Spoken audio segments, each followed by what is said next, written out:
Hello everyone.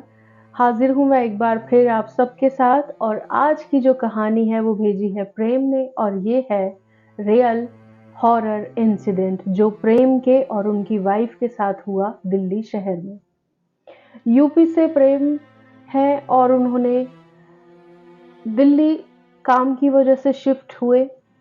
कुछ समय hotel में बिताया, घर ढूंढते रहे। कुछ बजट की कमी थी, कुछ सुविधाओं की कमी थी। किसी तरह से मैनेज करके उनको एक घर मिल जाता है दिल्ली में।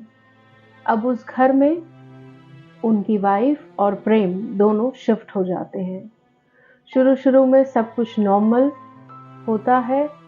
बात खराब होनी शुरू होती है 1-1.5 महीने के बाद से। प्रेम एक दिन शाम के समय अपने ऑफिस की पार्टी से आते हैं और ऑफिस की पार्टी में गए थे तो लाजमी सी बात है कि उन्होंने ड्रिंक कर रखी थी। रात को वो घर पर आते हैं और सो जाते हैं। आधी रात का समय होता है, करीब 1:30-2 बजे का प्रेम ने बताया, और उनको किसी पायल की आवाज आती है, छन छन छन। प्रेम को समझ में नहीं आता कि ये सब क्या हो रहा है। वो अपनी वाइफ को उठाते हैं कि देखो नेहा, क्या तुम्हें भी कोई आवाज आ रही है? नेहा चुपचाप सुनने की कोशिश करती है और कहती है नहीं, मुझे तो कोई आवाज नहीं आ रही। प्रेम ज्यादा इस बात पे तवज्जो नहीं देते क्योंकि उन्हें डर था कि अगर वो ज्यादा कुछ कहेंगे तो शायद उनकी वाइफ डर जाए। प्रेम सोने की कोशिश करते हैं।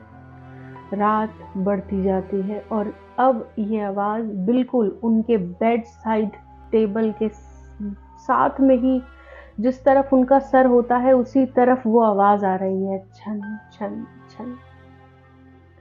प्रेम फिर से हड़बड़ा कर उठ जाते हैं। इस बार उनकी वाइफ भी घबरा कर उठती है कि क्या हो गया है तुम्हें, क्यों, क्या हो रहा है? तो वो कहते हैं कि देखो, क्या तुम्हें सच में कोई आवाज नहीं सुनाई दे रही? तो कहती है नहीं, मुझे नहीं सुनाई दे रही कोई आवाज। उनकी वाइफ हंसने लगती हैं और कहती हैं कि अच्छा, तो तुम ये जो इतनी पार्टी करके आए हो ना, ये शायद इसी का साइड इफेक्ट है, तुम्हें हेलोसिनेशन हो रहा है। रिलैक्स, कुछ भी नहीं है, सोने की कोशिश करो। दोनों को लगता है कि शायद ये बात सच है, शायद उन्होंने आज ज्यादा ड्रिंक कर लिया, इस वजह से उनको ऐसा हेलोसिनेशन हो रहा है। किसी तरह से रात कटती है। प्रेम सुबह अपने ऑफिस निकल जाते हैं और वाइफ घर में घर के कामों में मसरूफ रहती हैं। अब रात फिर आती है। इस बार प्रेम ने सोचा है, कहीं ना कहीं प्रेम को कुछ शक हुआ है कि बात कुछ और है। आज प्रेम ने डिसाइड किया है कि वो बिल्कुल भी अपने दोस्तों के साथ कहीं कोई ड्रिंकिंग पार्टी नहीं करेंगे और बिल्कुल सोबर होकर घर जाएंगे और देखेंगे कि आज भी क्या वो आवाज आती है या नहीं। प्रेम बिल्कुल सोबर अपने घर पहुंचते हैं। दोनों हस्बैंड वाइफ खाना खाते हैं, बातें करते हैं, टीवी देखते हैं और फिर वही सोने का समय हो जाता है। दोनों सोने की तैयारी में होते हैं। आज क्या होता है? आज बहुत ही बुरी स्मेल उनके रूम में उनको आना शुरू होती है। मतलब गटर से भी गई गुजरी स्मेल उनको आती है और आज ये स्मेल दोनों हस्बैंड वाइफ को आ रही है। रात का समय है, आधी रात, और उनकी वाइफ अपने हस्बैंड को पूछती है, प्रेम तुम्हें कुछ स्मेल आ रही है? प्रेम कहता है हाँ मुझे आ रही है, लेकिन मुझे लगा कि अगर मैं कुछ कहूंगा तो तुम कहोगी कि कुछ भी नहीं है, नॉर्मल है। कहती है नहीं, मुझे बहुत देर से बहुत अजीब स्मेल आ रही है। कहते हैं हाँ आ रही है। फिर ये दोनों को लगता है कि शायद हो सकता है कूड़े की जो गाड़ियां होती हैं, कई बार उन्हें रात को रिलोकेट किया जाता है, इधर से उधर पहुंचाया जाता है, शायद ये वो स्मेल हो। दोनों एक दूसरे को समझाते हैं। फिर प्रेम कहते हैं कि अच्छा मैं बाहर देखता हूँ। बाहर निकलते हैं, बालकनी की तरफ जाते हैं। उनकी वाइफ भी पीछे पीछे जाती हैं और देखते हैं बाहर कोई स्मेल नहीं है, वो पूरी स्मेल उनके रूम में है। दोनों घबरा जाते हैं। आज ही की वो रात होती है जब वो चीज जो स्पिरिट है वो उनके सामने आ जाती है। लाल जोड़े में खून से लथपथ एक औरत। ये दोनों घबरा जाते हैं, चीखते हैं, चिल्लाते हैं, डरते हैं, मगर वो उनको कहती है कि मैं तुम्हें कोई हार्म नहीं करने वाली हूँ, मुझे तुमसे बस एक चीज़ चाहिए।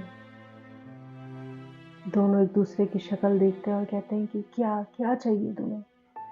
कहती है कि तुमने सफाई करते वक्त ओखली में मेरा श्रृंगार का सामान था, वो तुमने हटा दिया।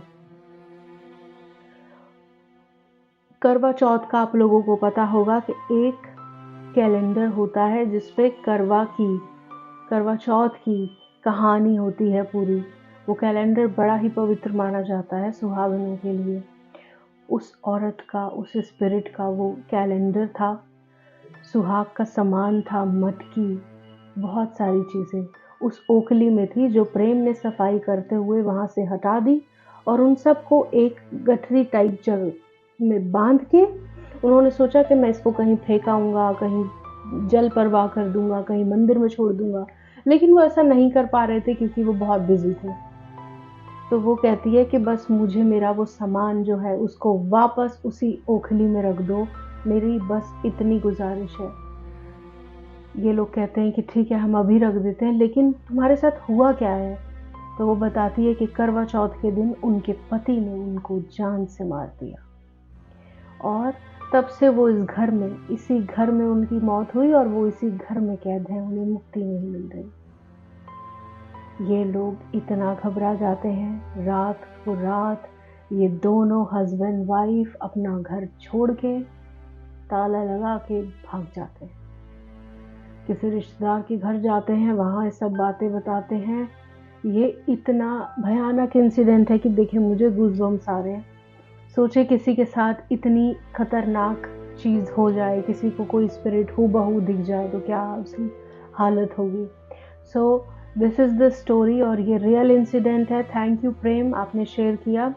आपको पेटीएम उम्मीद है मिल ही गया होगा। सो आप लोगों के पास और भी कोई स्टोरी हो, कोई हॉरर, थ्रिलर, कुछ भी, किसी भी प्रकार की कोई स्टोरी बशर्ते आपकी हो और अच्छी हो, सो प्लीज़ हमें भेजें और बने रहिए मेरे साथ। जल्दी मिलते हैं आपसे। चाओ।